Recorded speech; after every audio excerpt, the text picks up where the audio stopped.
Grabe. Grabe, ang swerte-swerte ko talaga. Daming nagmamahal sa akin. May barkada akong kasama sa tawanan. Meron akong masayang pamilya, mapag-arugang mga magulang, at maasahang mga kapatid. Alam mo yun, parang habang buhay na yung pagmamahal at saya. At sa mga oras na yun, sigurado akong wala na akong hihingin pa. Bagyong Yolanda, itinaas na ang storm signal ng bagyo sa signal number 3. Namataan ito sa silangang bahagi ng Leyte at may bilis na 175 kph. Nagkamali ako. Kuya, gising na! Kuya, pinaka-evacuate na tayo!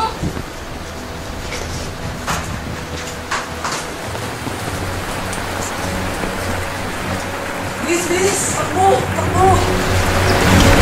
Isa na lang ang pinagdarasal ko. Sana masamang panaginip na lang lahat. Tama na. Hindi ko na kaya.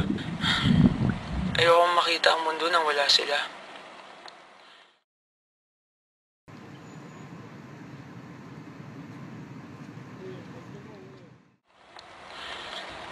Ikapito ng Nobyembre noong nakaraang taon. Yun ang huling beses na nakita ko ang aking pamilya.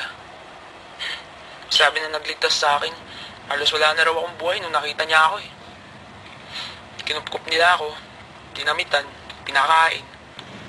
Di ganito yung nakagisnan kong pamumuhay. Pero siguro, sanay na rin. Nakakatuwa nga eh. Pumulagi ng tao yung bahay namin. Para bang may pista lagi. Napakabubuti nilang mga tao. Kaya naman napamahal ako agad sa kanila. Tumutulong ako magbenta ng mga rosaryo, mga imahe ni Jesus at Birheng Maria. Dahil sa kanila, napalapit rin ako sa Diyos. Pati pagpapasada ng tricycle, sinubukan ko na. Para lang makatulong kay nanay at tatay. Oo, nanay at tatay ko na sila. Pagka uwi, tinutulungan ko naman si nanay sa pagbabantay ng maliit naming tindahan.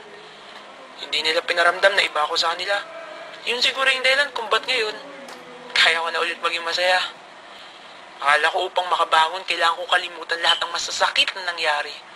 Ngayon, alam ko na ang pagbangon ay ang paghanap ng bagong rason upang ipagpatuloy ang buhay na ipinagkaloob sa akin ng Diyos. Ngayon, sila ang rason ko upang mabuhay. Sila ang dahilan, kaya kinaya kong maging masaya ulit. Oy, sige, papasada muna ako. Siya nga pala, ako si Juan de la Cruz.